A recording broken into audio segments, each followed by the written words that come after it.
The following is a paid sponsorship from 7 Days to Die. Make sure you thank them if you get a chance because they're helping us buy materials for more zombie heads. Alright, so we're here at Skull Creek in Fayetteville, Arkansas. We found this stick here. It's got a split already in it, and this is actually Osage orange, so it's really strong wood. They used to make bows out of this stuff back in the native days. We also found these 3 pieces of stone here. They're all made of seemingly different stuff, so we're gonna go take all this stuff back to the studio and put it all together and make our stone tomahawk. Inspired by 7 Days to Die, we decided to make the Stone Tomahawk. Made of wood and stone, this bad boy measures 28 inches and it has a 6x4 inch business end. It also weighs a hefty 1 pound. 7 Days to Die is an open world zombie survival sandbox that combines first person shooter, survival, and tower defense. Everything is destructible and every playthrough is a different experience. The game has a huge crafting system that allows you to make everything you need to survive, and you can create and design your own fortress with unique zombie traps and barricades. Exploration is essential to this game, and you'll need to decide each day if you're gonna scout for resources, stay and improve your base, or go out and look for something stronger. This game was recently launched on console for Xbox One and PS4 and includes 2-player split screen mode, supports 4 players online in player versus player, co-op survival, or co-op creative modes. If you want to learn more about the game, check out the link in the description below. Now, let's see if a weapon inspired by the game can make a zombie go boom. Have you ever wondered what would happen if you mixed Mythbusters with The Walking Dead?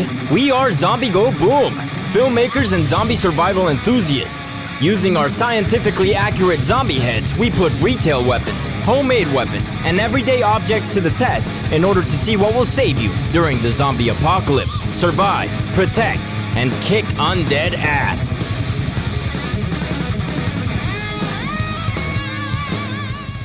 Alright, so we got our wood, we gotta cut it down to size, but in a survival situation, you would not have an electric saw of any kind, so we're gonna be using that machete. Perfect, that was beautiful. Alright, so here's our basic shape. We might have to get rid of a couple of things here for better grippiness, but essentially we're gonna have the rock sit right in between. We're gonna tie it up with this paracord, this 550, and we're gonna see if that's enough to kill a zombie. Alright, the next step is to fix this rock to this piece of wood, so we're gonna use the split, and we're just gonna push it down like this, and that's it. We don't wanna do it any more than we need to, and now we're just gonna wrap it. Woo! Don't be a fool, wrap your tool. We're gonna be doing a double overhanded fisherman's bird glove knot on this to put it together. Not!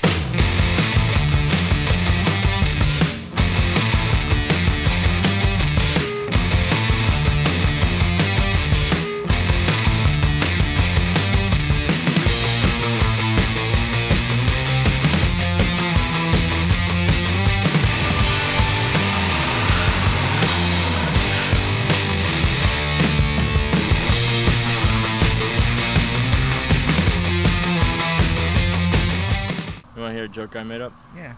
What's the most eloquent dinosaur? The thesaurus. Hey, what's up, survivors? Welcome to another mind-blowing episode from Zombie Go Boom. I'm Chuck Murray. Charles Fultz. And this episode is in honor of the new game, 7 Days to Die. They sponsored us, so that's cool. Thanks, guys. And in the game, you can harvest a bunch of stuff using all sorts of weapons, and all of the weapons are created based on the stuff that you find in survival, which is really cool because you guys have been asking us to use stone weapons for a really long time.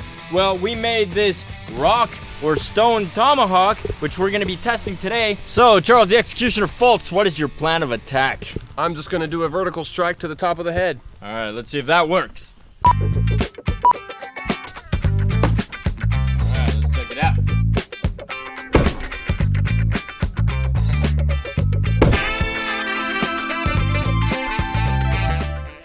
We've got some subdermal bleeding going on. Oh, look here. Here.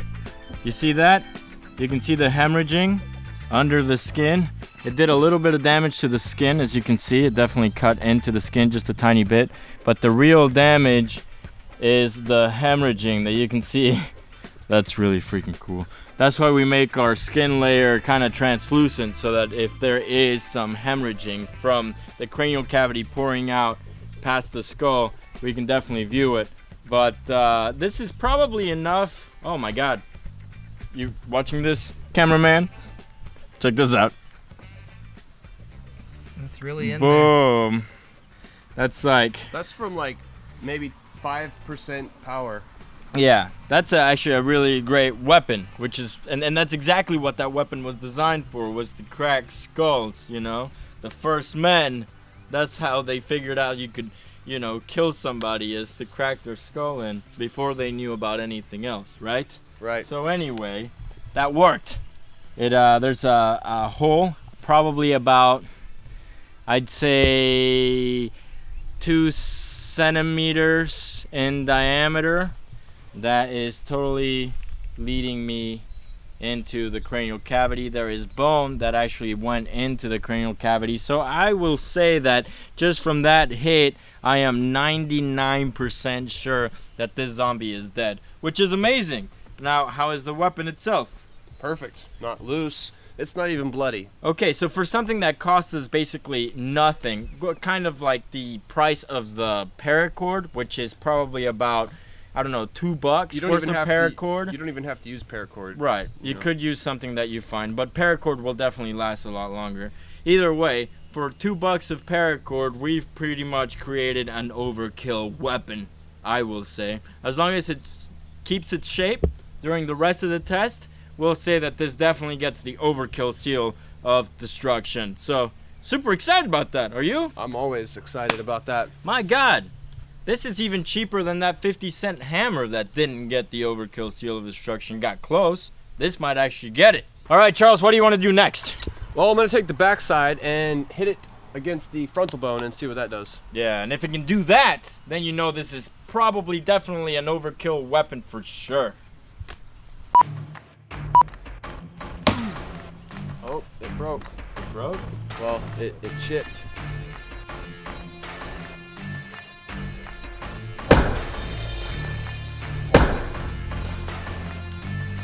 See this whole piece chipped off. Probably not the best kind of rock to use, but it had the right shape. So we're gonna keep going with it. All right, we hit a little left of center, and it definitely took a big chunk out of the skin, and the flesh is completely missing, and a little bit of a chunk out of the bone. So this would really hurt. Definitely a hospital trip. If you're a human, if you're a zombie, you're still pretty much okay. All right, Charles, what do you want to do next? Well, we're gonna take this more massive side and hit the frontal bone again and see if that works. All right.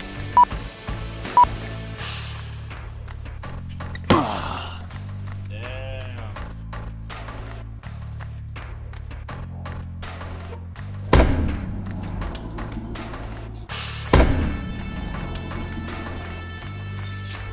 Wow. Yeah, that is a Big hole there. Yeah, I can actually go in here and grab this piece of bone and pull it right out. So that's pretty disgusting. Lobotomy. Look at that. Yeah, that is a massive, massive hole leading all the way into the cranial cavity. And what's special about this hit in particular is that it's going through the frontal bone, which, as you guys know, it's the hardest part of the skull to get through because it's the toughest and the thickest. So, if it managed to do that, I'd say it's doing really well. Outside of the fact that this part right here chipped a little bit. Oh, this chipped. You got too. a chip too? Yeah, it chipped a little bit here, but it's still usable. I mean, there's still plenty of rock there. So right now this weapon is performing very, very well. Yes, it's getting chipped every single time, but you can still pretty much use it. It's probably not gonna get the overkill seal of destruction until we find a type of stone or rock that won't get chipped that easily. If you guys have any suggestions, please let us know in the description below. But it's definitely getting the Zombie Go Boom seal of approval, that's for sure. I guess all that's left is for Charles to go crazy so we can see some blood. All right, let's do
Yeah, it's pretty compromised, but I think that zombie's dead.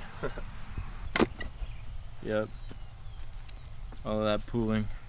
Okay, wait. All of that blood that was hemorrhaging. So what's crazy about this weapon is that it's technically a bludgeoning weapon, but what I'm seeing here are cuts. Like it's cutting and breaking into the cranial cavity. See that? The skin, it's like it's going through all of that skin, then it's going deep into the cranial cavity where essentially the entire rock was in there. Here are bone pieces just coming right out. This is completely compromised. Tons of bone. Let's see what else we can find here. Yeah, more bone. Look at this huge piece. It just went into the cranial cavity. That brain is completely destroyed.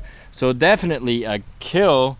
Other than that, how's the weapon doing? Well, the backside of it broke off somehow. I didn't even use that side for these strikes, but that was pretty cool. I could feel it chopping into the skull like with each hit, and it was crazy. I like this weapon. I think it's performed better than a lot of the hatchets that we've tested on the show that are actually made of metal. Oh yeah, for sure. Forget about buying your crappy like mall katanas or cosplay replicas from Amazon.com. If you want something that will help you survive the zombie apocalypse that you can make right now and have in your bug out bag, just make sure you find quality stone, quality wood, and you can make this wooden tomahawk right away, and at least you have one weapon that you know is definitely gonna work. A lot of people have all sorts of collectibles that really suck. Well, this doesn't. I mean, it worked in the beginning of time, it worked during biblical times, and it continues to work even if it comes to apocalyptic times. And thank you to 7 Days to Die for giving us the idea. This is really cool.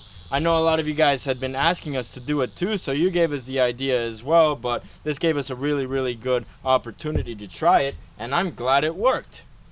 That's insane. Yeah.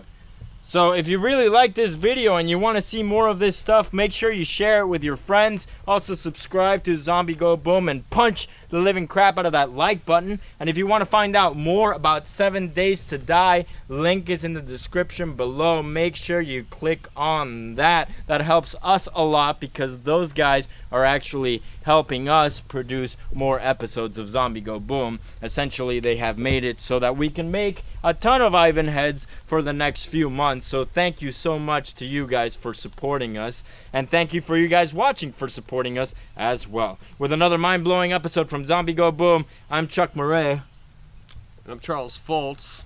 I'm not gonna do that. We'll see you next time.